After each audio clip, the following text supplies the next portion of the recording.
I thought it was best to take a few minutes and give you a bit of a game plan of some do's and don'ts those first few days of having the puppy at home. You know, one of the biggest mistakes people make is letting the puppy loose and giving him a chance to roam around the house from the onset. Seeing that many dogs that are brought into a new home are not housebroken, you set yourself up for giving the dog the opportunity to relieve himself in the house from the very beginning. So my recommendation is to keep a light leash on the puppy in the very beginning. You also want to make sure the puppy gets the opportunity to relieve himself in the backyard as much as possible. Over the course of time, as your puppy becomes somewhat housebroken, you can then start to let the leash drag. As the leash drags, it also ensures that the puppy stays near you. Make sure that if the leash is on the puppy, you are always aware where the puppy is. When your dog is no longer wandering, the next step is to totally remove the leash.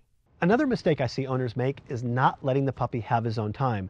Sometimes I see even kids chasing the puppy around the house and even bothering him. It's always a good idea to let the puppy come to you. Always make sure you keep your cupboards closed. There are many products that are kept at low levels that can be hazardous if the puppy were to eat them. Always take a few minutes every few days just to make sure the doors are shut. Most importantly, you need to make sure the puppy has had all his shots before you take him in the front yard and expose him to other animals.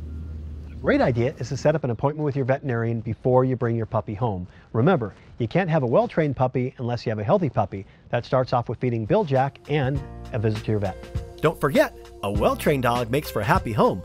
This puppy training tip has been brought to you by the good folks at Bil-Jac.